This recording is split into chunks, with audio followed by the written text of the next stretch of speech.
女士们、先生们、中外记者朋友们，大家早上好，请大家就坐。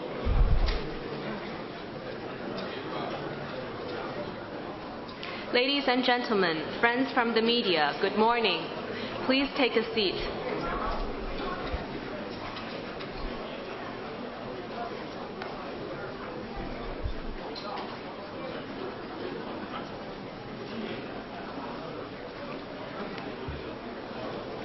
今天的外交主题记者会将于上午10点准时开始。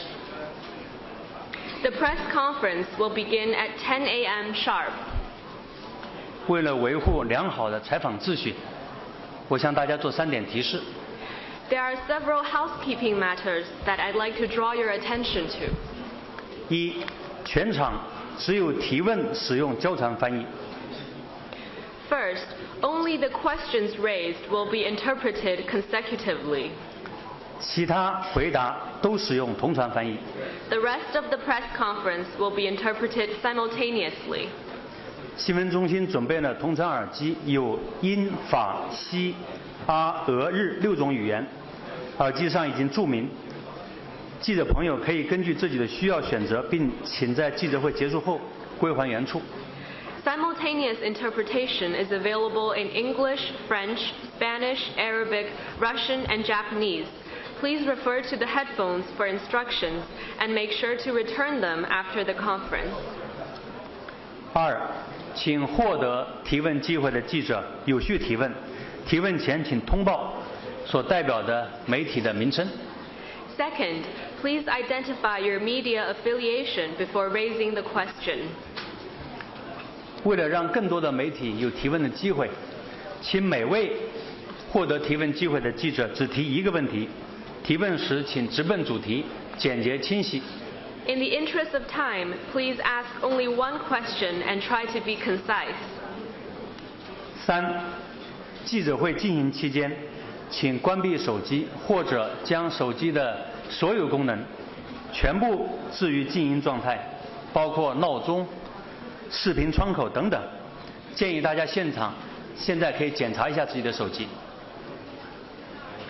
Third, please check your cell phones now to see that it is turned off or that all its functions are on silent mode, including alarm clock, video, etc. 在记者会的全程，请不要在现场接听或者拨打电话。Please refrain from speaking on the phone during the conference. 今天到会的中外的记者朋友很多，为了维护良好的采访秩序，请大家在记者会举行期间不要随意走动。As we are joined by quite a number of friends from the media today, we ask for your help in keeping order. Please try to remain where you are during the conference. 如果确实有特殊情况需要走动的时候，请注意脚下的安全。And when you move, please mind your steps. 包括摄影摄像的记者朋友，请检查一下这个设备安全，防止脱落。And I would like to remind our photography team to check your equipment to make sure that everything goes well during the conference. 祝大家采访顺利，谢谢大家。Good luck and thank you.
中外记者朋友们，早上好。 Friends from the media, good morning. Welcome to the press conference of the third session of the 14th National People's Congress.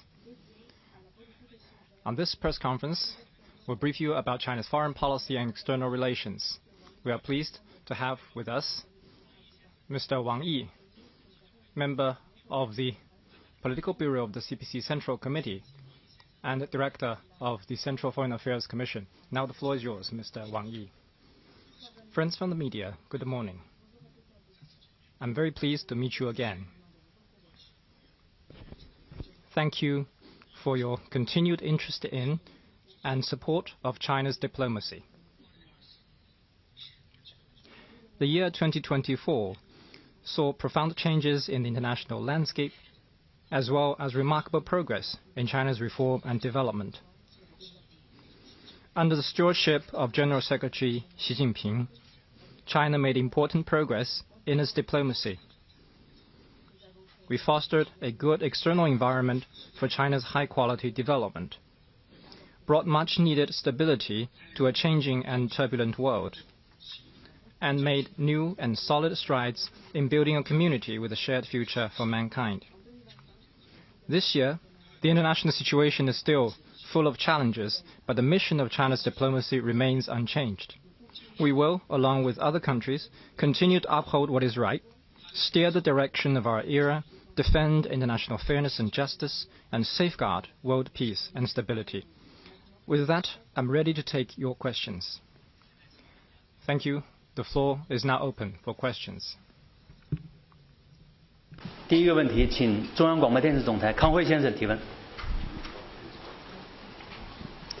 谢谢主持人，王毅外长您好。中央广播电视总台央视记者提问：在中国特色大国外交的进程当中，元首外交发挥着非常关键、非常重要的引领作用。您能否具体介绍一下元首外交在过去这一年取得了哪些成果？今年还会有哪些看点？谢谢。China Central Television, could you walk us through what China's head of state diplomacy has achieved in the past year, and what highlights can we expect in the year ahead?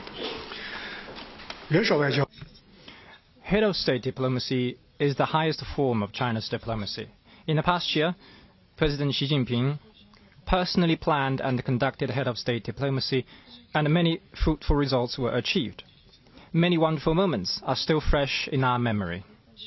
The three monumental events that China hosted last year, namely the conference marking the 70th anniversary of the 5 Principles of Peaceful Coexistence, the Beijing Summit of the Forum on China-Africa Cooperation, and the China-Arab States Cooperation Forum, set a new benchmark of the Global South, joining hands for common progress. The 4 overseas visits by President Xi to Europe, Central Asia, the BRICS, and Latin America generated new dynamism for global solidarity and cooperation. President Xi also hosted many leaders and friends from foreign countries in more than 130 diplomatic engagements, adding a new, beautiful page to the annals of China's friendship with the world. President Xi Jinping, as the leader of a major country and a big political party, has shown a global vision and shouldered the responsibility of our time, and led China's diplomacy in upholding fundamental principles, breaking new ground, and making steady progress. China's relations with the world have thus undergone positive and profound changes. First, China's foreign policies, especially those important concepts and initiatives proposed by President Xi, are increasingly welcomed and supported by the international community. Second, China's important role in addressing global challenges and resolving burning and tough issues is more and more expected and commended by countries across the world. Third, the success of Chinese modernization and the inspiration it offers are increasingly recognized and emulated by more and more countries. The year 2025 is important for both China and the world. There will be new highlights in China's head of state diplomacy. Last month, President Xi attended the opening ceremony of the Asian Winter Games, marking the beginning of the diplomatic events that China will host this year. We will solemnly commemorate the 80th anniversary of the victory in the Chinese people's war of resistance against the Japanese aggression and the World Anti-Fascist War, and hold a series of major events, including the Shanghai Cooperation Organization Summit. President Xi is expected to make a number of overseas visits. Head of state diplomacy will write a new chapter of closer cooperation and shared success between China and the world. Thank you. 中区第3排第3位塔斯社的记者，请提问。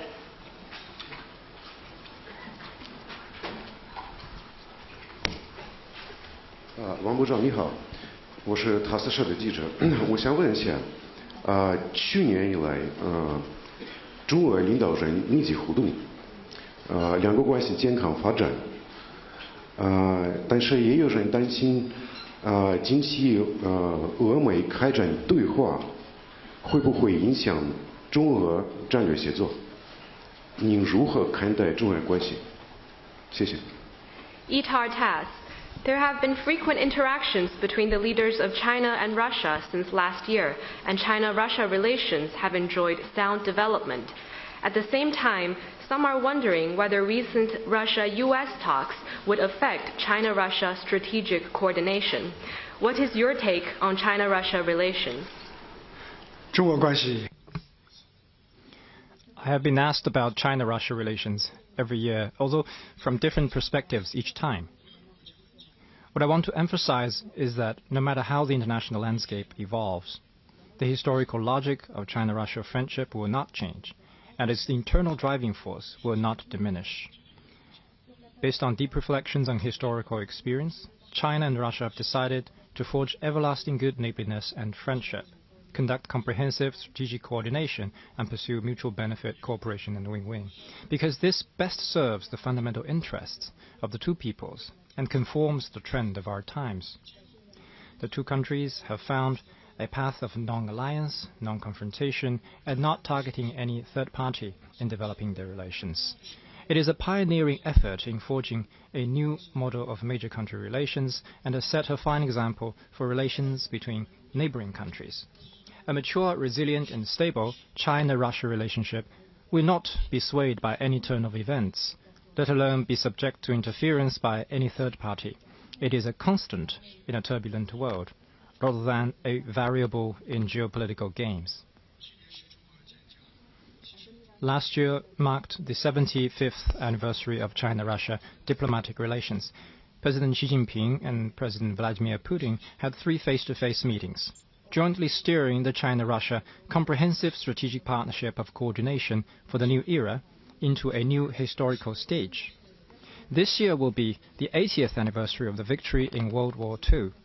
Back then, China and Russia fought valiantly in the main theaters of Asia and Europe, respectively.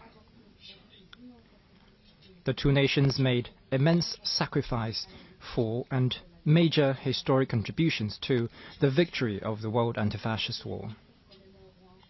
The two sides will take the opportunity of joint commemoration of this important historical milestone to advocate the correct historical view of World War II, defend its victorious outcomes, uphold the UN-centered international system, and promote a more just and equitable international order. Thank you.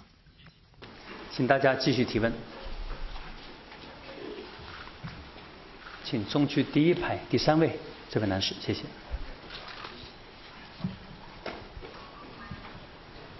谢谢主持人。外长您好，我是新华社记者。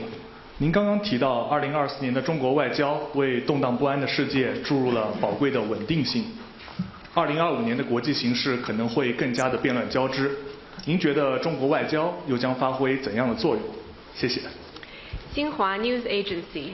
You said that China's diplomacy brought much needed stability to a changing and turbulent world in 2024. As more transformation and chaos are expected in 2025, what role will China play in the world on the diplomatic front? As you said, we're living in a changing and turbulent world where certainty is becoming a scarce resource. The choices made by countries, especially major countries, will determine the trajectory of our times and shape the future of the world.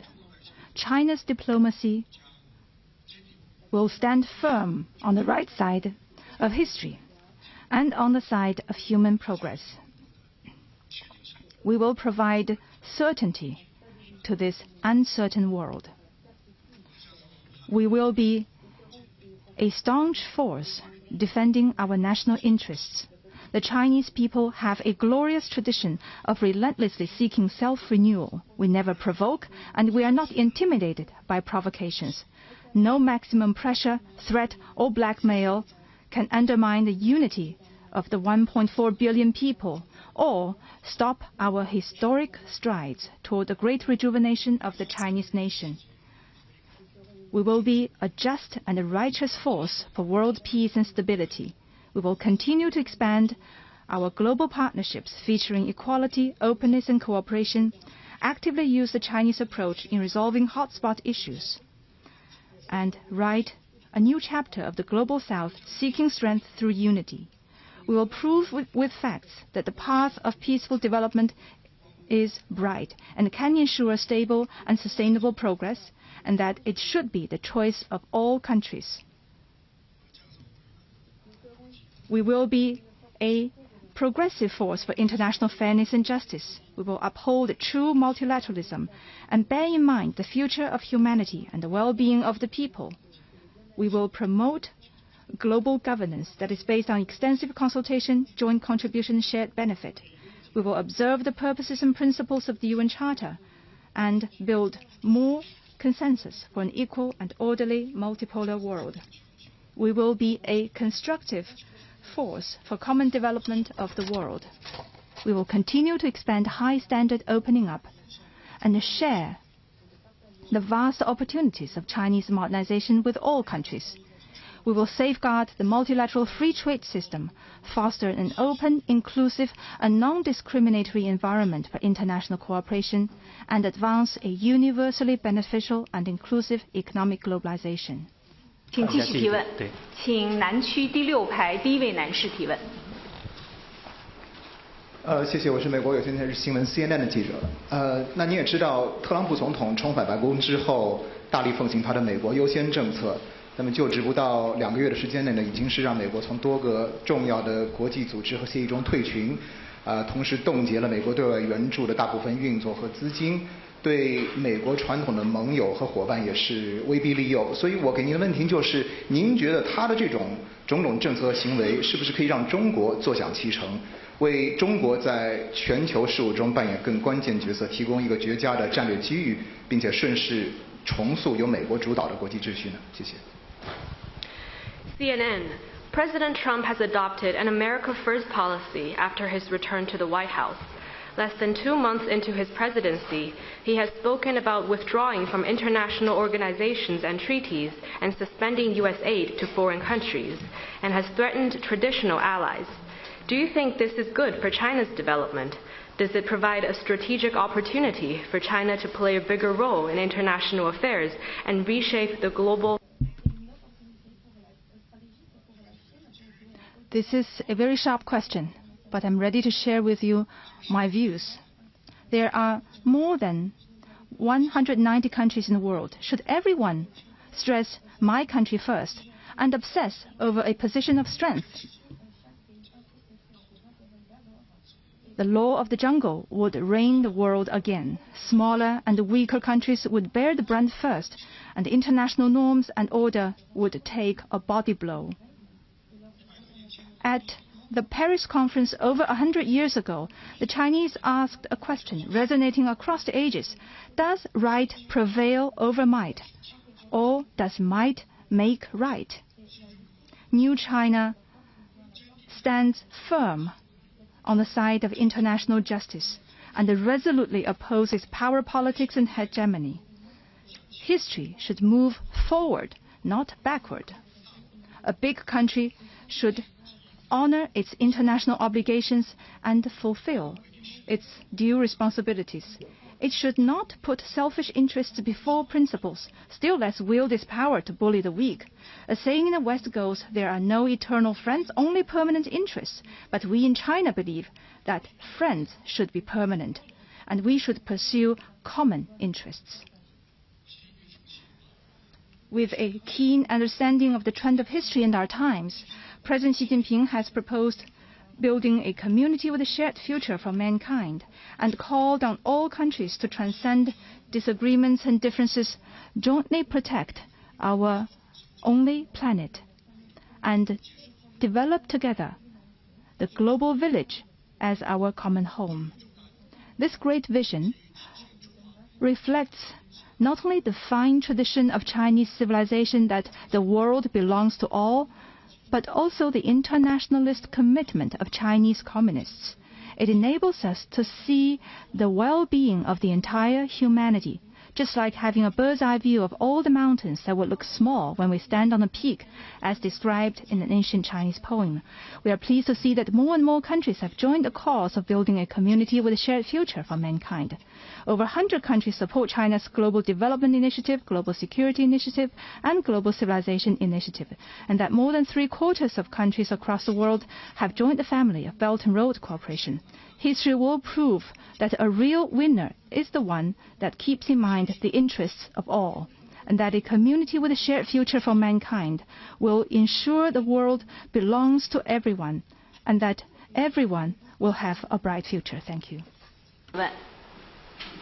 请南区第一排第2位这位男士，印尼国家广播电台的记者提问。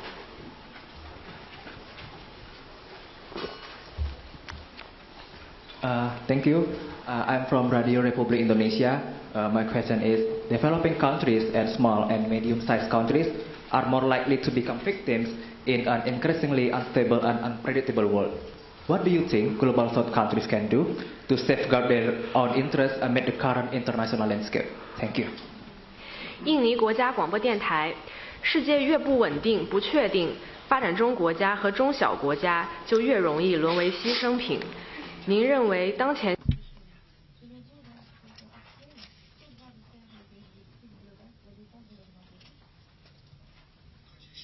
The world today is marked by sweeping winds and surging clouds. The dynamism of these changes originates from the South. The hallmark of our era is the prominent growing strength of the Global South, accounting for over 40% of global GDP and contributing as high as 80% of global growth. The Global South is a key force for maintaining world peace, driving world development, and improving global governance. As the world is undergoing great transformation unseen in a century, historic changes are taking place in the East-West, South-North dynamics.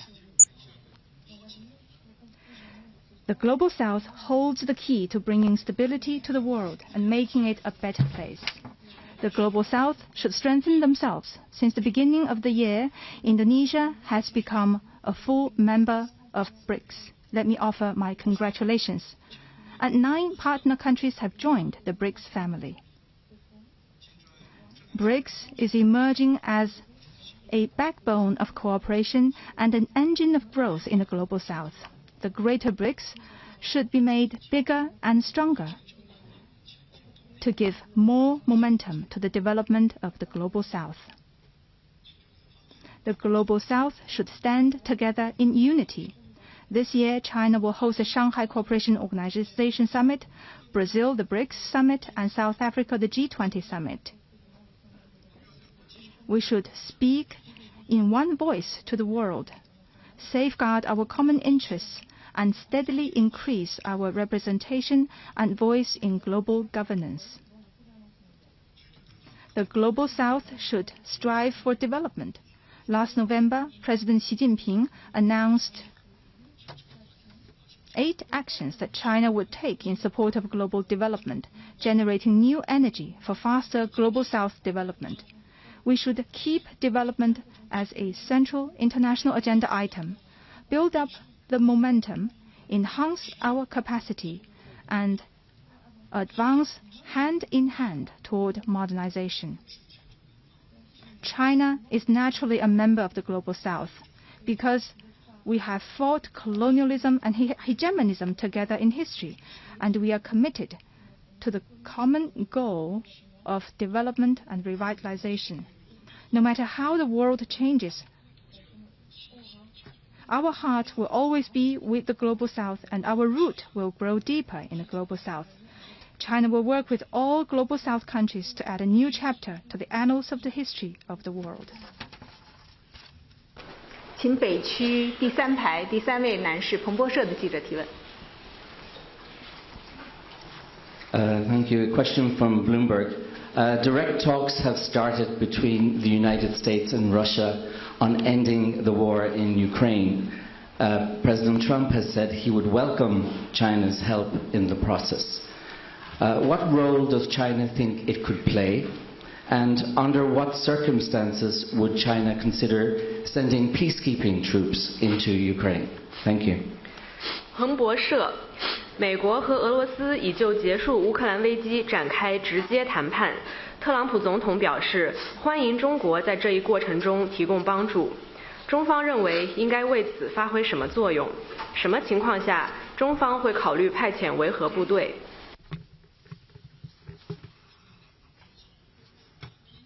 Since the first day of the crisis, China has been calling for political settlement through dialogue and negotiation, and has been actively working for peace and pushing for talks. Shortly after the eruption of the crisis, President Xi Jinping put forth 4 points on what must be done, an important proposition pointing out the way for our efforts. Hence, China released its position paper on the crisis, sent its special representative for shuttle diplomacy, and initiated the Group of Friends for Peace at the United Nations, together with Brazil and other Global South countries. Our stance has always been objective and impartial. Our voice has always been calm and balanced, and our purpose is to create conditions and build consensus for resolving the crisis. China welcomes and supports all efforts for peace.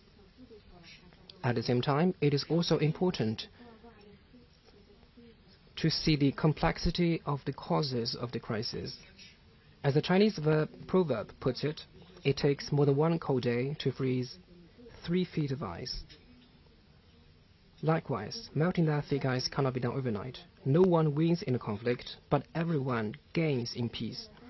The negotiation table is where the conflict ends and peace starts.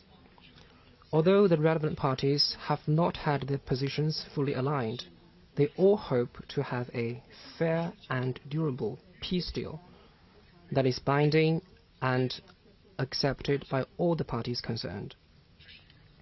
And that is a valuable common point, and all the parties should jointly strive for it. China is ready to work with the international community in light of the wills of the parties to the conflict to continue to play a constructive role in resolving the crisis and realizing lasting peace. One last point on the question. The Ukraine crisis has been dragging on for over 3 years. In hindsight, the tragedy could have been avoided. All parties should learn something from the crisis. Among many others, security should be mutual and equal, and no country should build its security on the insecurity of another. We should advocate and act on the new vision of common, comprehensive, cooperative, and sustainable security. And that is the way to truly realizing lasting peace and security on the Eurasian continent and across the world. Thank you. 请大家继续提问。请南区第3排第1位女士，是的，田薇。谢谢主持人。外长您好，中央广播电视总台 CGTN 记者提问。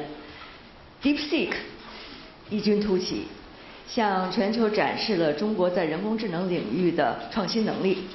不过呢，也有人说美国无法接受中国科技的创新和领先，有可能会比不过就抢，得不到就毁，无法能够对中国科技的崛起，这是他们对中国科技崛起的一种本能的反应。所以想请教组长，您如何看待中美科技领域的竞争？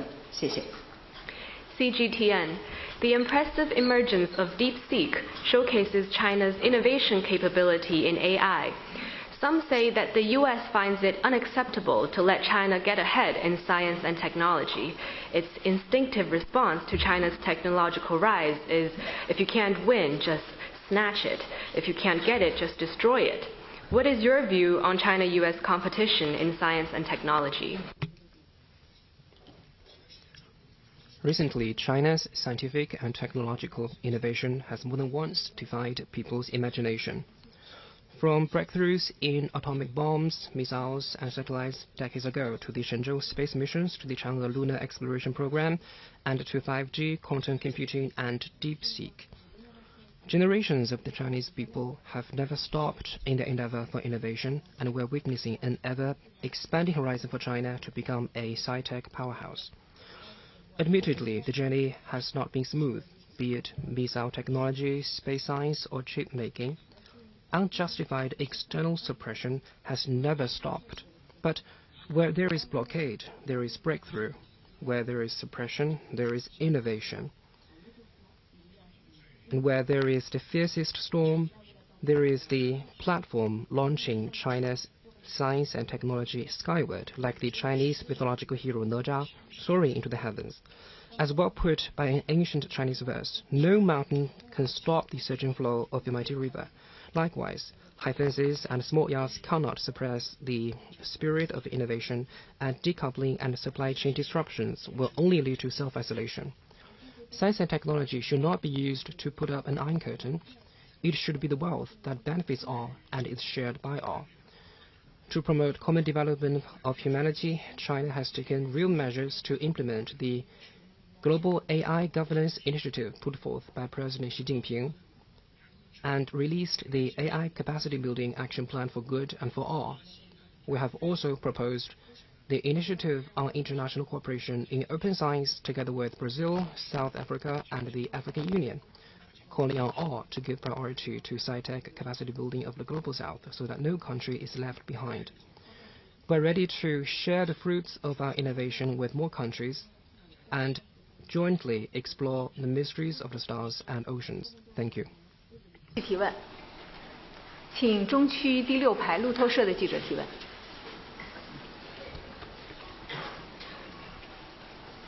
Good morning. I'm from Reuters. Trump has returned to the White House, and immediately he has imposed fresh tariffs on China over fentanyl. At the same time, he wants to build a good relationship with China. So my question is, how differently will China engage with the Trump administration over the next 4 years compared with Trump's first term? Thank you. 路透社，特朗普重返白宫不久，就以芬太尼为由对中国输美商品加征新一轮关税。与此同时，他也表示希望同中国建立良好的关系。与特朗普第一任期相比，中方在接下来的4年里与特朗普政府打交道的方式将有何不同？相互尊重。 Mutual respect is a basic norm governing state-to-state relations. It is also an important prerequisite for China-US relations. No country should fantasize that it can suppress China and maintain good relations with China at the same time. Such two-faced acts are not good for the stability of bilateral relations or for building mutual trust. You talked about fentanyl. On fentanyl, it must be made clear at the outset that China always takes resolute measures against drug trafficking and manufacturing, and China has put in place the toughest and most comprehensive counter-narcotics policies in today's world. As early as in 2019, upon the request of the US side, China scheduled all fentanyl-related substances the first country in the world to do so. But the abuse of fentanyl in the United States is a problem that must be confronted and resolved by the United States itself. On humanitarian grounds, China has been assisting the United States in various ways. The United States should not return good with evil or even impose arbitrary tariffs. No responsible major country should do that. As the Chinese saying goes, If one's action fails, look for the reason within oneself. The United States should go over what has actually happened. What has it achieved from tariff and trade wars these years? Has its trade deficit widened or narrowed? Has its manufacturing become more competitive or less competitive? Has U.S. inflation gone up or down? Has the life of its people got better or worse? China-U.S. business relations are based on two-way and reciprocal interactions. Cooperation will bring about mutual benefit and win-win. And China will definitely take countermeasures in response to arbitrary pressure. As the world's largest developing and developed countries, respectively, China and the United States will stay on this planet for a long time. They must, therefore, seek peaceful coexistence.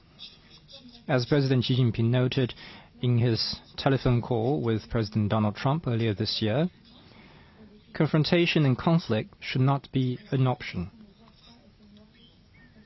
Given the extensive common interests and broad space for cooperation, it is fully possible for China and the United States to become partners, helping each other succeed and prosper together. China will stay committed to the three principles proposed by President Xi Jinping: mutual respect, peaceful coexistence, and win-win cooperation in promoting steady, sound, and sustainable development of China-U.S. relations.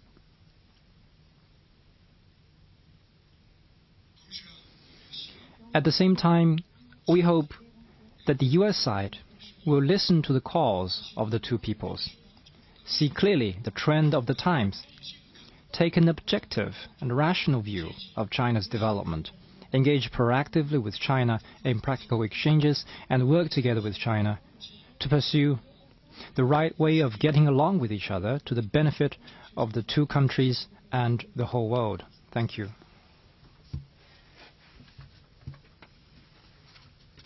北区第4排第一位女士，谢谢。谢谢王外长您好，人民日报记者提问。我们知道今年是上海合作组织中国年，请问您如何评价现阶段上合组织所发挥的作用？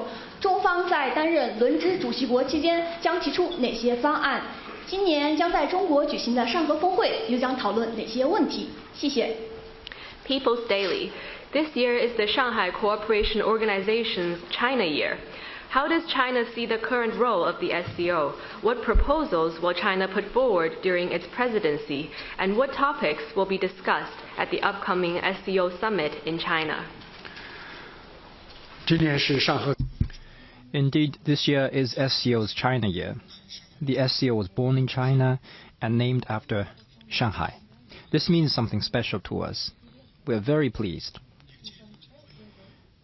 to welcome it home.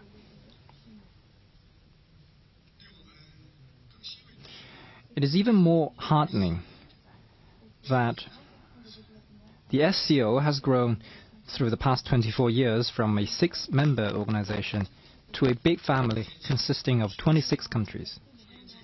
It has become a regional cooperation organization with the largest geographical area and population. The key to SCO's growth lies in its commitment to the Shanghai spirit, in its adherence to the founding principles of mutual trust, mutual benefit, equality, consultation, respect for diversity of civilizations, and pursuit of common development, and in its success in charting a new path for regional cooperation. As the rotating president, China is putting together more than 100 events in political, security, economic, and people-to-people fields under the theme of upholding the Shanghai spirit, SCO on the move. We will take real actions to carry forward the Shanghai spirit and promote the SCO's development. I would like to let you know that China will host the SCO summit in Tianjin this autumn. Leaders will get together by the Haihe River to reflect on SCO's accomplishments, plan the future, and build consensus for cooperation. It will help the SCO embark on a new journey from China and make the organization a more close-knit community with a shared future. 请中区第二排第二位白色上装的女士，谢谢。外长您好，环球时报记者提问。有观点认为，当前的国际秩序正处在2战以来最危险的时刻，联合国的作用和权威受到削弱。请问中方认为应该如何去处理这一局面？另外，中国将在其中发挥什么样的作用？谢谢。Global Times. Some believe that the international order is at the most dangerous moment since World War II, and that the role and authority of the United Nations are being undermined. How can this situation be addressed, and what role will China play? This year marks the 80th anniversary of the UN. Around the end of World War II, the most important decision the international community made was to establish the UN and make it the primary platform for maintaining world peace and promoting global governance. Facts have shown that the UN has withstood tests and has been instrumental. Today there have been fundamental changes in the world situation. Unilateralism is on the rise and power politics runs rampant. Some countries have voiced skepticism of one kind or another about the UN, but China believes that the more complex the problems, the greater the need to accentuate the important status of the UN. The more pressing the challenges, the greater the need to uphold the due authority of the UN.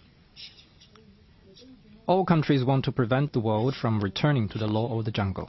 To this end, the first thing to do is to cement the cornerstone of sovereign equality. All countries, regardless of their size and strength, should be recognized as equal members of the international community. Those with stronger arms and bigger fists should not be allowed to call the shots. Second, the principle of fairness and justice must be upheld. International affairs must not be monopolized by a small number of countries. Greater attention should be given to the voice of the global south. The legitimate rights and interests of all countries should be fully protected. Third, multilateralism must be observed. Countries should stay committed to the principles of extensive consultation, joint contribution and shared benefit, replace bloc confrontation with inclusive collaboration, and shatter small circles with greater solidarity. Fourth, the authority of the international rule of law must be strengthened. Major countries in particular should take the lead in upholding integrity, embracing the rule of law, and opposing double standards and selective application. Still less should they resort to bullying, monopoly, trickery, or extortion. China is a founder and beneficiary of the post-World War II international order. Naturally, we are an advocate and builder of it as well. We have no intentions to start all over again, nor do we support any country's attempt to overturn the current order. China is well aware of its international responsibility as a permanent member of the UN Security Council. It will firmly safeguard the central role of the UN, come forward to be a pillar of the multilateral system, and speak up for justice for the global south. Last month, at the UN Security Council, China chaired the high-level meeting on practicing multilateralism, reforming and improving global governance. More than 100 countries signed up to attend, kicking off the commemorations of UN's 80th anniversary. China is ready to work with all sides to reflect on the founding vision of the UN, observe the purposes and principles of the UN Charter, and build a more just and equitable global governance system. Thank you. 请南区第4排第2位这位男士提问。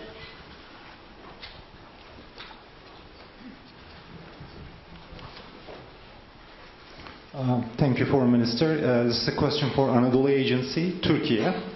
I want to ask you about U.S. President Donald Trump announced his plans to take over and own Gaza and resettle the Palestinians living there to neighboring countries. So this plan was announced last month. I wonder, what do you think about this plan, this U.S. plan, and future development of Gaza? and what role China might play in for the peace and stability in the Middle East? Thank you. 土耳其阿纳多卢通讯社，特朗普总统上个月宣称将接管并拥有加沙地带，将居住在这一地区的巴勒斯坦人迁至邻近国家。您如何看待美方的这一计划和加沙地带的未来发展？中方在中东和平稳定中扮演什么角色？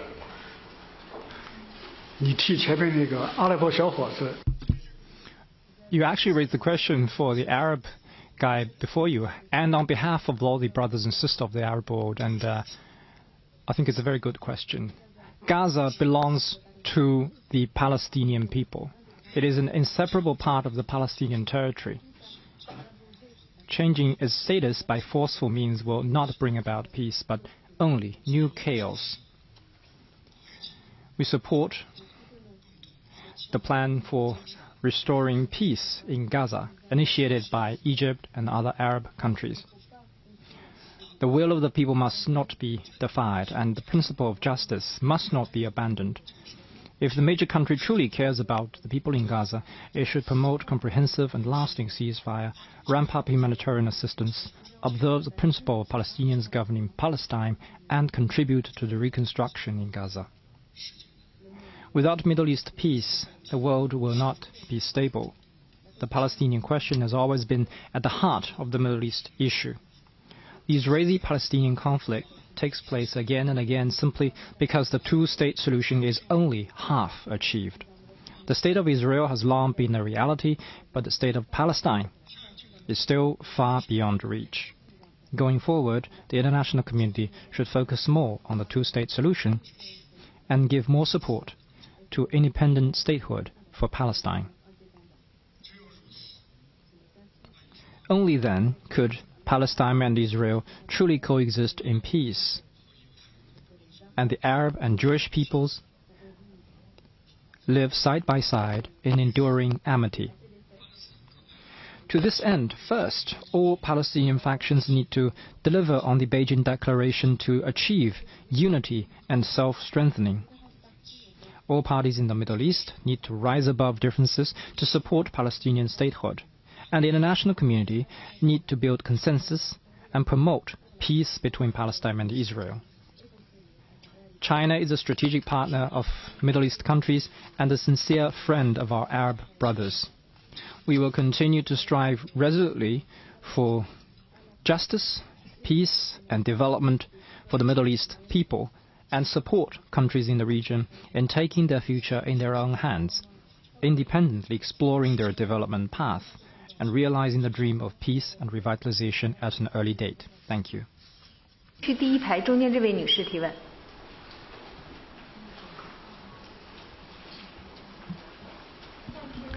Good morning. I'm from the news agency of Nigeria. So last year, China successfully held the Beijing summit of the Forum on China-Africa Cooperation, and earlier this year in January you made Africa your first overseas destination, visiting Nigeria, Namibia, Chad and Congo. So now, how will China help deliver on outcomes of the FOCAC summit, and at the same time, how will China help Africa, improve better on its prosperity and development considering current challenges? Thank you. 尼日利亚通讯社，去年中国成功举办中非合作论坛北京峰会，今年您新年首访非洲4国，包括尼日利亚，中方将如何落实峰会成果，助力非洲实现发展和繁荣？ China and Africa are always good friends, good partners and good brothers with a shared future. Under the guidance of President Xi Jinping and African leaders, China-Africa relationship is now at its best in history. China has established strategic partnership with all African countries having diplomatic ties with it. The China-Africa community with a shared future has been elevated to an all-weather level. This year marks the 25th anniversary of FOCAC. Over the past 25 years, China has helped Africa build or upgrade nearly 100,000 kilometers of roads and more than 10,000 kilometers of railways. In the past 3 years alone, Chinese enterprises created more than 1.1 million new jobs in Africa. China has remained Africa's largest trade partner for 16 consecutive years. To African brothers and sisters, China-Africa cooperation is visible, tangible, and truly beneficial. Last year, a Gambian farmer sent a bag of rice he grew all the way to Hunan province in China to show respect to Yuan Longping, the father of hybrid rice. It is China's hybrid rice that has helped end hunger and bring hope to them. Stories like these are happening in Africa every day. Africa is a fertile land of hope of the 21st century. There will be no global modernization without African modernization. The stability of development of Africa is vital to the future of humanity, and the world must listen to Africa and heed its concerns. Africa is going through a new awakening, and countries should support Africa in exploring a new development path of self-reliance and self-strengthening. This year marks the beginning of implementing the outcomes of FOCAC Beijing Summit. China stands ready to deliver on the 10 partnership actions for China and Africa to jointly advance modernization, including supporting Africa in accelerating its industrialization and agricultural modernization, implementing zero tariff treatment for 100% tariff lines, fostering new growth drivers like digital, green, and AI industries, promoting 1,000 small and beautiful livelihood projects, enhancing governance experience sharing, and raising the representation and voice of Africa in international affairs. This year, the G20 summit will be held on the African continent for the first time. China firmly supports South Africa in carrying out its duty as G20 president and in leaving a distinctively African mark in global governance. 请大家继续提问。第一排第3位女士，谢谢。谢谢，我是凤凰卫视、凤凰网、凤凰秀的记者。我有个关于台湾的问题，我们也注意到一段时间以来，国际上有论调认为，联合国大会的2758号决议它不等同于一个中国原则，没有明确台湾的主权归属问题，没有阻止台湾参与国际组织。请问您对此有何回应？谢谢。Phoenix TV. For some time, there has been a narrative in a few countries that Resolution 2758 of the UN General Assembly is not equivalent to the One China principle, does not make clear of the sovereignty of Taiwan, and does not prevent Taiwan from participating in international organizations. What is your... Such a narrative is a blatant challenge to the authority of the UN and the post-war international order. It is extremely absurd and dangerous.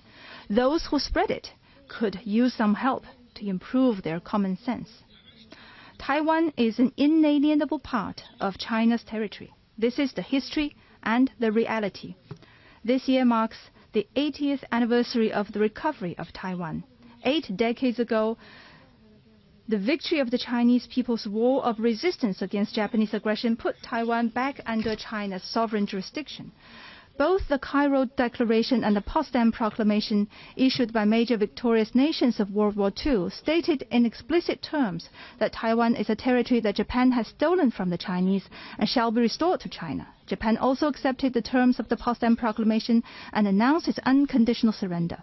All these have confirmed China's sovereignty over Taiwan and formed an important part of the post-war international order. Resolution 2758 was later adopted in 1971 by the UN General Assembly with an overwhelming majority. It decides to restore all the lawful rights of the People's Republic of China at the UN and expel forthwith the representatives of the Taiwan authorities from the UN and all the organizations related to it.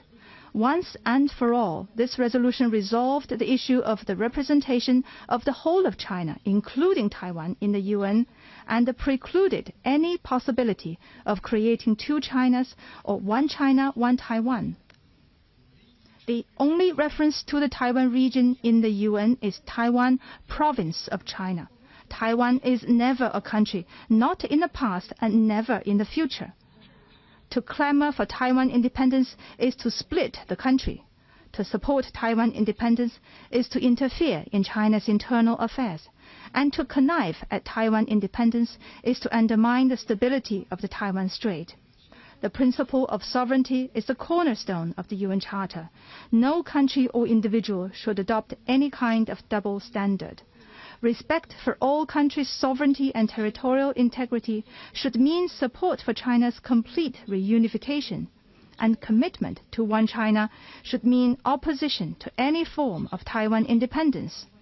Realizing China's complete reunification is a shared aspiration of the Chinese nation. It is an inevitable trend, and it is what the greater national interests entail.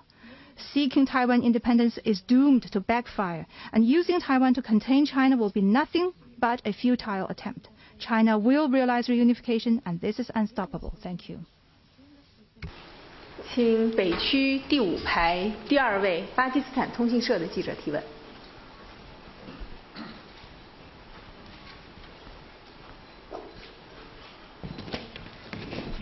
I represent Associated Press of Pakistan. China attaches great importance to its relation with neighboring countries. However, the US deployment of mid-range capability missile system in the region has caused tension. Some of China's neighbors face rising security risks which add uncertainty to China's neighboring environment. While China's neighbors expect to share in the benefit of China's development, they worry about the potential impact of Chinese goods on their own industries. How does China see the current situation in its neighborhood? Any new consideration for China's foreign policy towards this region? Thank you.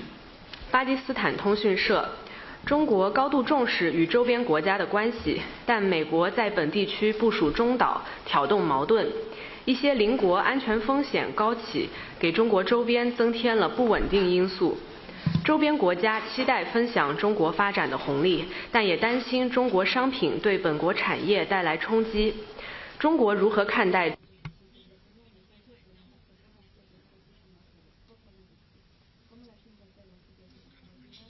Since the beginning of this century, Asia has maintained rapid growth and become a leading force for global development and a shining example of peace and stability. This has not come easily and should be cherished with great care. Asia is where China calls home and builds its future. It is also the common home for China and fellow Asian countries. Following the principle of amity, sincerity, mutual benefit, and inclusiveness on neighborhood diplomacy put forward by President Xi Jinping, China has opened up new prospects in developing friendship and cooperation with its neighbors.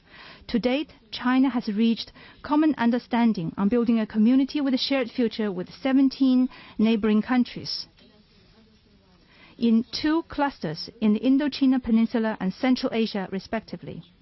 In our neighborhood, we have signed Belt and Road cooperation agreements with 25 countries and remained the largest trading partner of 18 countries. Today's China is an anchor of stability, engine of economic development, and pillar of regional security in Asia. That said, it is common for neighbors to not agree on everything.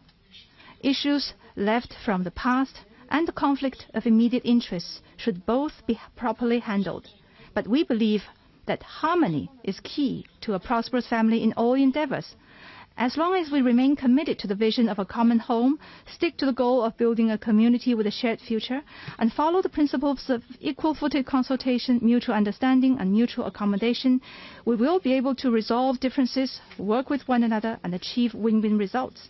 In the meantime, China will continue to open wider to neighboring countries, including through unilateral initiatives, and share more development benefits with its neighbors. You mentioned the U.S. deployment of mid-range missile system in the region. China is firmly opposed to such attempt, and it is not welcomed by regional countries either. Years have passed since the US released its Indo-Pacific strategy, but what has it done for regional countries? Nothing, except for stirring up troubles and creating disputes. It has proved to be more of a disruptive factor than a constructive contributor. Asia is not an arena for big power rivalry. It should become a demonstration field for international cooperation. We believe that it's important to practice open regionalism and share in Asia's development opportunities based on mutual respect and win-win cooperation. Thank you. 请中区第4排中间位置那位男士，法新社的记者提问。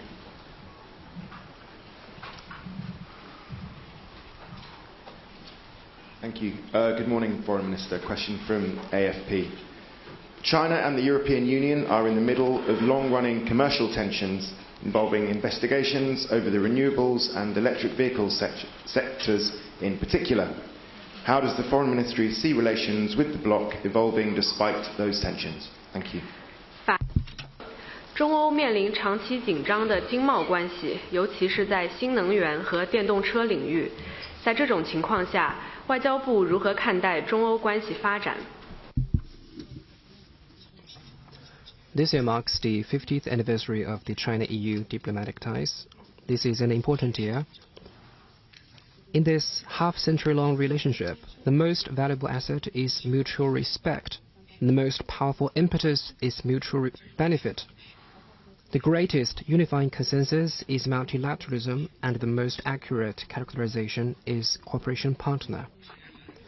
Over the past 5 decades, China-EU cooperation has come a long way. Bilateral trade has expanded from $2.4 billion to $780 billion. Investment has increased from almost zero to close to $260 billion. The China-Europe Railway Express has run more than 100,000 cargo trips and become a golden passage connecting Asia and Europe. 50 years on, China and the EU jointly make up over 1/3 of the world economy, and the cooperation between the two has a greater strategic value and global influence. A healthy and stable relationship will lift up both sides and make for a brighter world. In his phone call with President of the European Council, Antonio Costa, earlier this year, President Xi Jinping noted that when the world becomes more challenging and complex, China and the EU have more reason to renew their purpose in establishing diplomatic relations, strengthen strategic communication, enhance strategic mutual trust, and maintain this partnership relationship. China remains confident in Europe and believes Europe can be our trustworthy partner. The two sides have the capacity and wisdom to properly resolve pending issues through friendly consultation and jointly usher in another promising 50 years. Thank you. 继续提问，请南区第1排第4位男士，谢谢。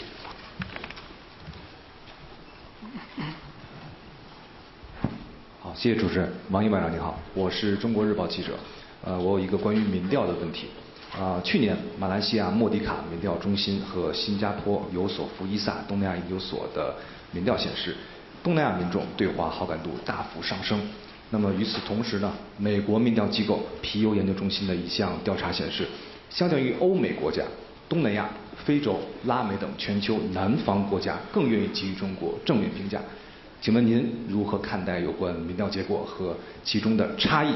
谢谢。China Daily. Last year, surveys conducted by the Merdeka Center in Malaysia and the Singapore-based ISEAS Yusof Ishak Institute showed that Southeast Asian people's favorability toward China has risen significantly. According to a poll by America's Pew Research Center, compared with European countries and the US, the global South countries in Southeast Asia, Africa, and Latin America hold more positive views of China. What do you make of the survey results and the divergent attitude toward China? Friendship between the people is the foundation for bilateral relations and motivation for peace. As China sustains socio-economic development and expands high-standard opening up, we have seen more frequent exchanges and closer ties between the Chinese people and people of other countries. You mentioned that people in the Global South view China positively. This is indeed the case. China has always engaged with other developing countries with sincerity and in good faith.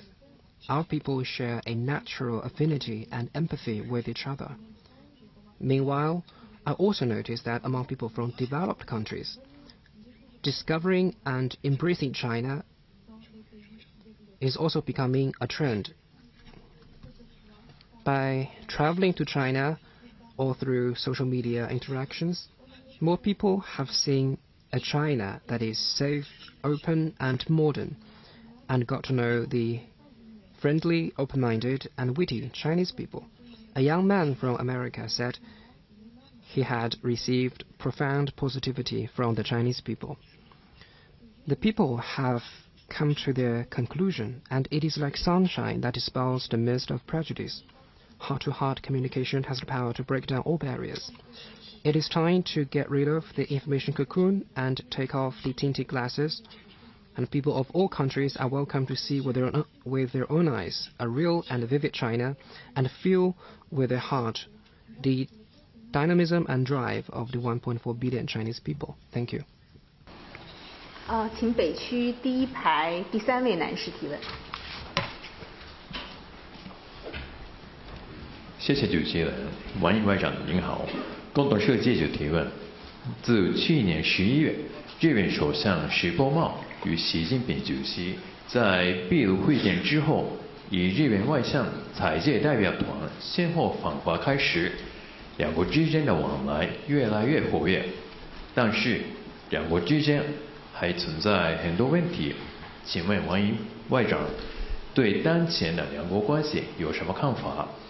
为了全面推进两国首脑之间达成的日中战略互惠关系，今后预计还会推出哪些举措来促成两国合作？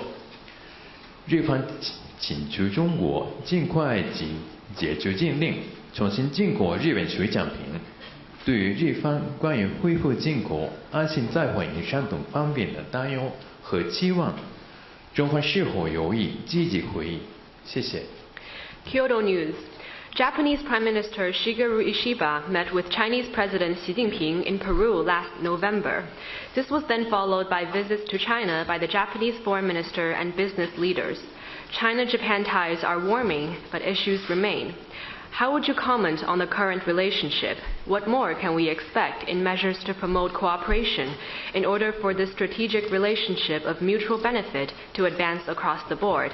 And does China have plans to respond favorably to Japan's concerns and expectations on issues concerning aquatic imports and China's business environment?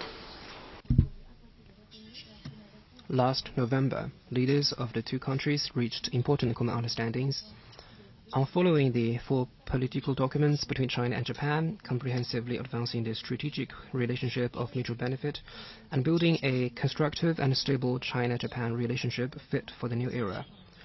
With concerted efforts, bilateral relations have demonstrated a momentum of improvement and growth. We welcome enhanced exchanges, deeper mutually beneficial cooperation, and stronger goodwill between all sectors of our society. All these are in the long-term interests of both sides. As for the specific concerns of the Japanese side in your question, China will handle them responsibly and properly in accordance with laws and regulations. Here, let me highlight another point. This year marks the 80th anniversary of the victory of the Chinese People's War of Resistance against Japanese aggression. To remember history, we can better shape the future. To forget history, one may lose his direction going forward. The Japanese militarists committed heinous crimes to the people in China and all over Asia.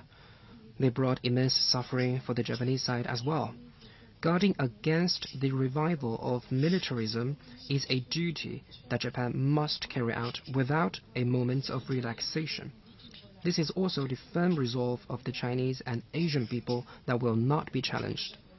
In a test of conscience and integrity, The right choice for Japan is to abide by the principles enshrined in its pacifist constitution and keep to the path of peaceful development. The One China principle is the political foundation for China-Japan relations. 80 years have passed since Taiwan returned to China, yet some unrepentant individuals in Japan are still working in the shadows with the so-called Taiwan independence forces. Here is our message for them.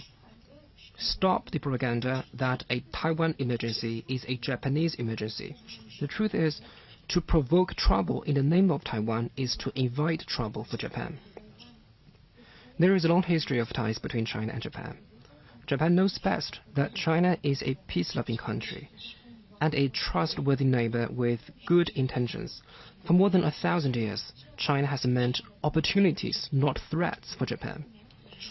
What is the right way of being neighbors, and which is the right side of history? Faced with historical transformations, the bright minds in Japan need to think carefully about these questions and follow good advice. Thank you. 请南区第3排这位男士，巴西圣保罗夜报的记者提问。Thank you. The American Secretary of State made his first trip to Latin America last month and threatened to take measures against Panama if it didn't distance itself from China. Other countries in the region have also been threatened. What will China do to counter this pressure? And will this be a topic at the upcoming China Select Forum? 巴西圣保罗夜报。上个月，美国国务卿首访拉丁美洲，并威胁称，如果巴拿马不与中国保持距离，美国将对巴拿马采取措施。拉美其他国家也受到了类似的威胁。中国将如何应对这种压力？这会成为即将召开的中拉论坛的一个议题吗？ China's cooperation with Latin American and Caribbean, or LAC countries, is South-South cooperation. There is only mutual support, no geopolitical calculations. In its engagement with LAC countries, China follows the principles of equality and mutual benefit, and never seeks sphere of influence or targets any party. What people in LAC countries want is to build their own home, not to become someone's backyard. What they aspire to is independence and self-decision, not the Monroe Doctrine. Cooperation between China and LAC countries has won popular support because it respects the will of the people, meets the needs of regional countries, and provides reliable options and broad prospects for the revitalization of the region. In the new era, under the guidance of President Xi Jinping and the leaders of LAC countries, and boosted by the China CELAC Forum, we have produced fruitful outcomes in building the China-LAC community with a shared future and delivered benefits to all our people. This year marks the 10th anniversary of the formal launch of the China CELAC Forum. China will host the 4th ministerial meeting of the forum in the first half of this year. Taking this as an opportunity, the two sides will come together over the mountains and the oceans and regardless of all disturbances to take China-LAC cooperation to a high level. Thank you.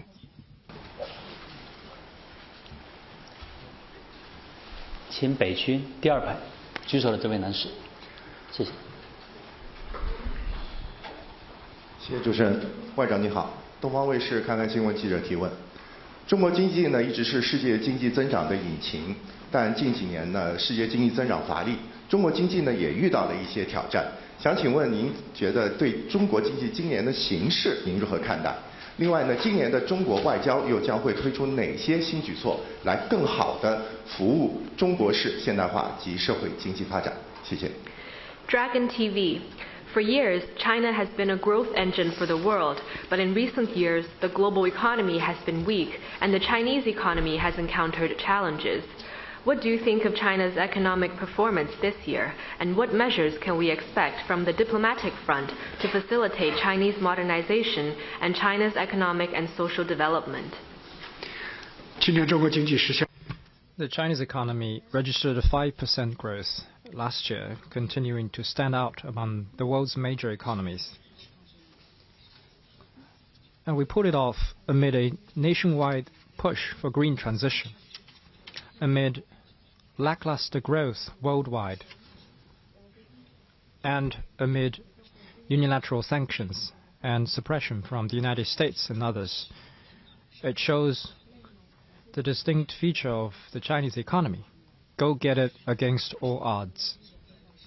As President Xi Jinping pointed out, we always grow in the wind and rain, and we get stronger through hard times.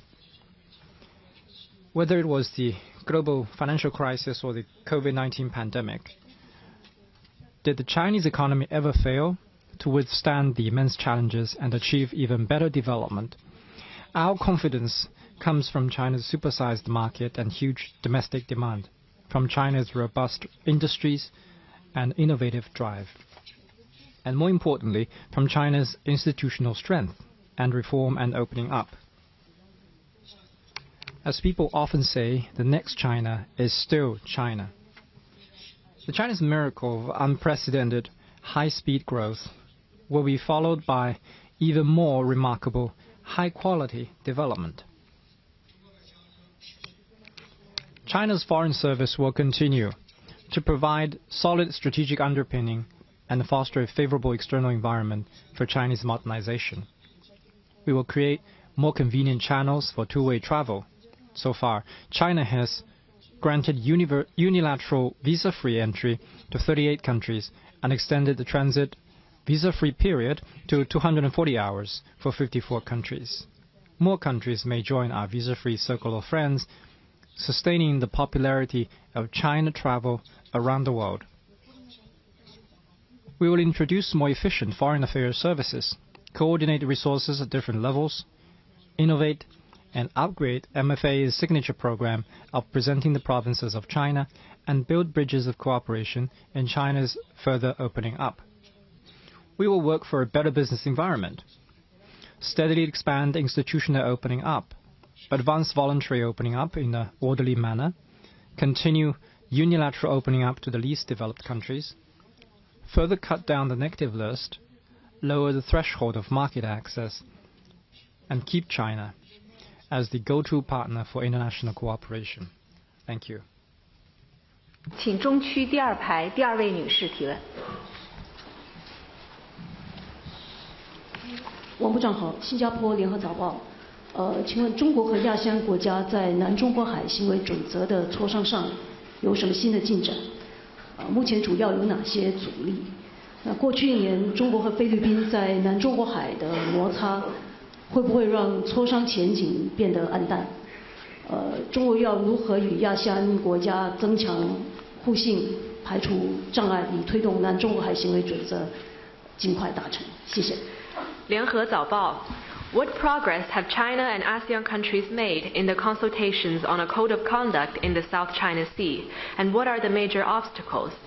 Will frictions between China and the Philippines in the South China Sea over the past year dim the prospects for consultations? And how does China plan to enhance mutual trust with ASEAN countries and remove the roadblocks in order to achieve an early conclusion of the COC? Last year, with the joint efforts by China and ASEAN countries, the South China Sea maintained peace and stability and remained the safest and busiest waters for international navigation and overflight. China and Indonesia signed an intergovernmental document on maritime joint development. China and Malaysia launched a bilateral dialogue on the management of maritime issues. China has established maritime dialogue mechanisms with all countries concerned. These are proof that there is no problem that cannot be solved through dialogue and no goals that cannot be reached with cooperation. You mentioned the frictions between China and the Philippines. At an international forum a few weeks ago, an official from a regional country noted that the Philippine moves to create frictions are like a shadow play, which is a vivid analogy.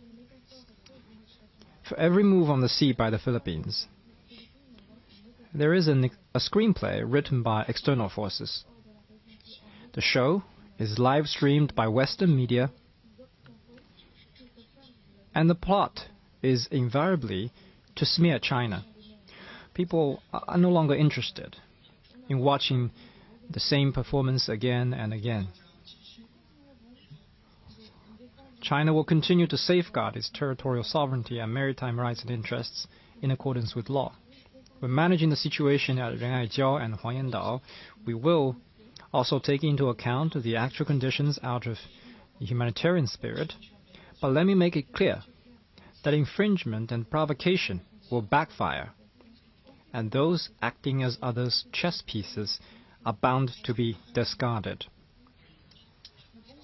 To realize good neighborliness, lasting peace and security in the South China Sea, one needs trust and also rules. The key is to implement the Declaration on the Conduct of Parties in the South China Sea, or DOC, and develop a sound COC.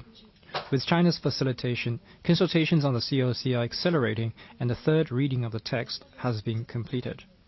We have full confidence in the prospect of concluding the COC.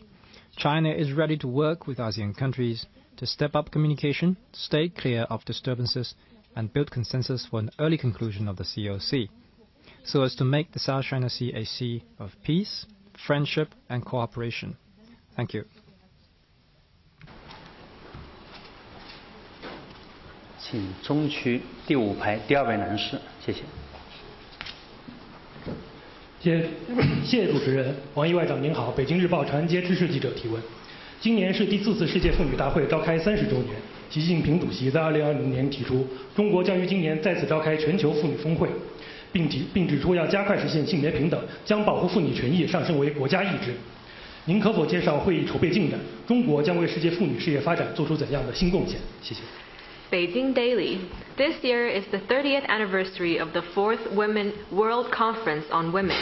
In 2020, President Xi Jinping offered to hold another Global Women's Summit in 2025 and pledged to double down on gender equality and make women's rights and interests a national commitment. Could you brief us on the preparations? How will China further contribute to the advancement of the global cause of women's development? It will be the International Women's Day tomorrow. Let me take this opportunity to express my warm greetings to all women on this special day. In 1995, the 4th World Conference on Women was held in Beijing. The Beijing Declaration and Platform for Action adopted at the conference became a milestone in the global pursuit of gender equality.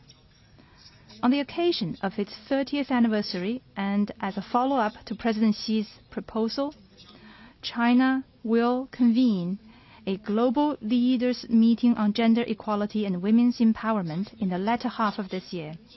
Over the past 3 decades, China has acted on the spirit of the 1995 conference and made historic achievements in women's development in China.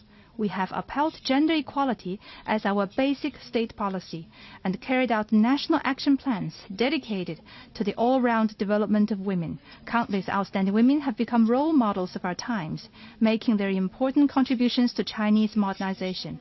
Over the past 3 decades, China has led the advancement of the global cause of women's development through concrete actions. We have supported the work of UN Women, partnered with UNESCO in setting up the Prize for Girls and Women's Education, helped fellow developing countries in implementing 100 maternal and child health projects, and trained over 200,000 female professionals for more than 180 countries and regions. 30 years ago, Beijing bore witness to the determination of the world's women to seek gender equality. This year, people will gather again in Beijing to discuss major issues concerning women's development worldwide. We look forward to seeing more women live life to the full and realize their dreams. 请继续提问。请南区第5排印报托的记者提问。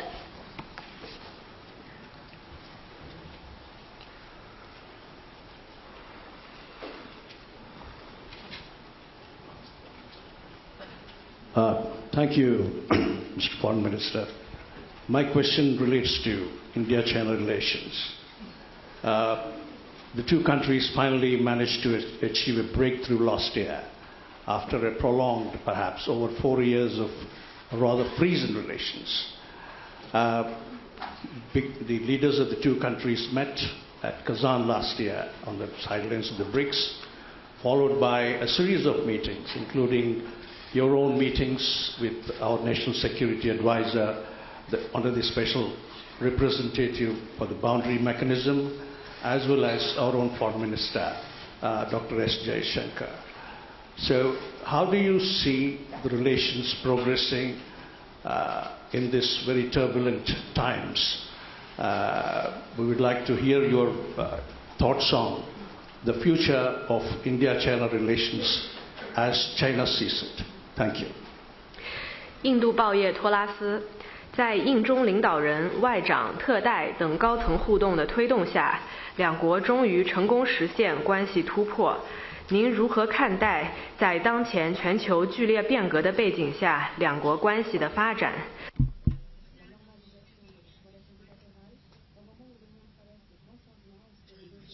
China-India relations have made positive strides over the past year.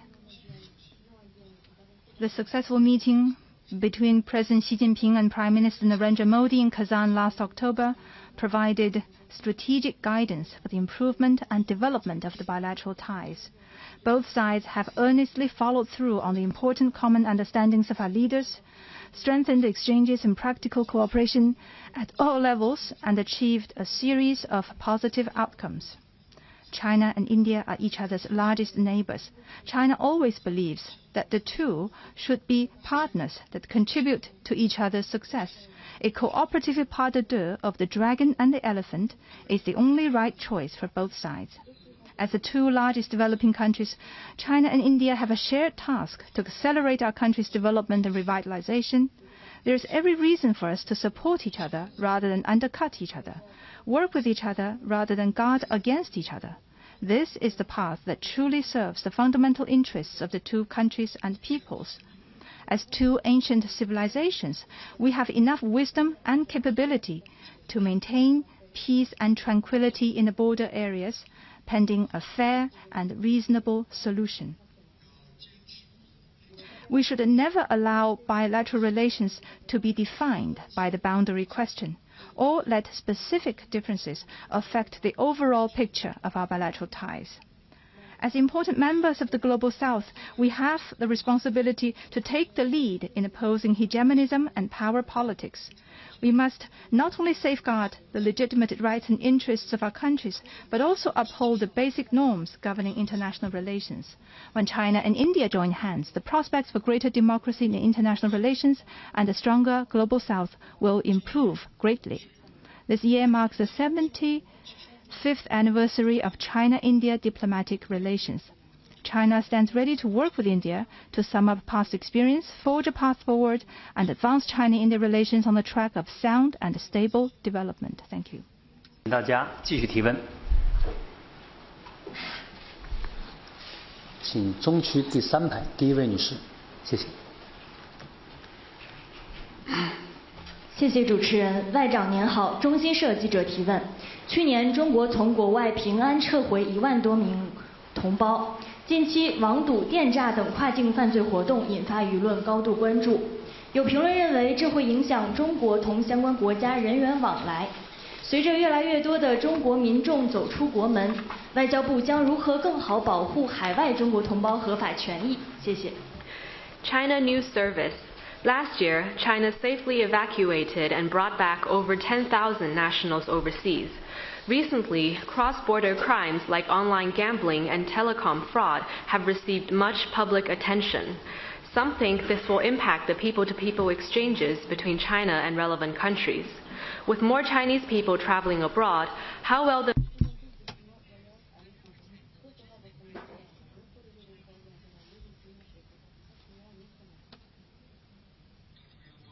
The Central Party leadership attaches great importance to the Chinese nationals overseas, and their well-being and safety has always been our priorities. In 2024, in addition to safely evacuating more than 10,000 Chinese citizens from Lebanon, Haiti, and other high-risk areas, we processed more than 50,000 consular protection cases, handled over 500,000 calls on the consular service hotline 12308 and issued more than 5,000 safety alerts. Our goal is, no matter where you are, the motherland will never be far. Online gambling and telecom fraud is a matter of grave concern to the people, hence an issue that we must keep a firm hand on. Recently, thanks to the support from leaders of China and the neighboring countries, law enforcement authorities and diplomatic services have conducted effective cross-border cooperation and made all-out efforts to save stranded Chinese citizens.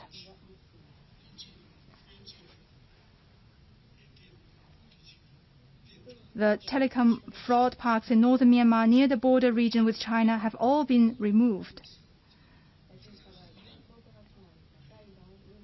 In the Thailand-Myanmar border region, China has joined forces with Thailand, Myanmar and Laos to crack down on telecom fraud.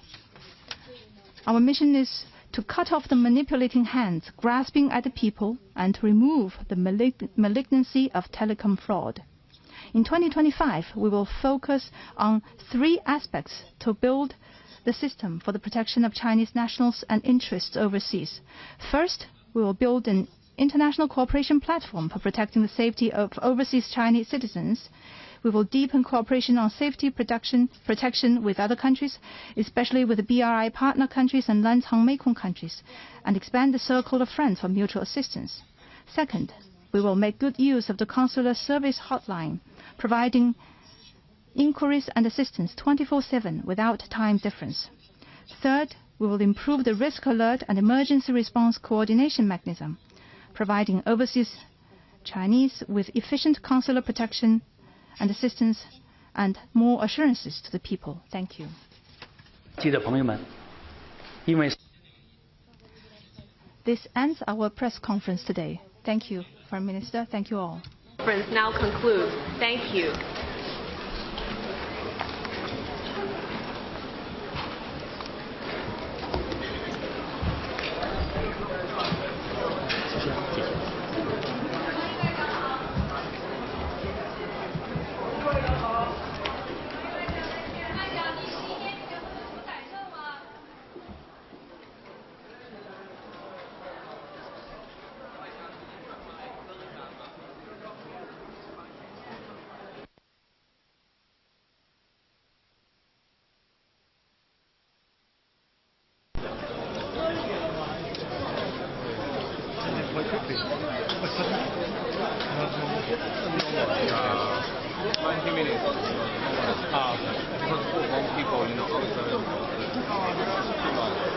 Yesterday, 您先别收，我给您再拍一张照片。不用。不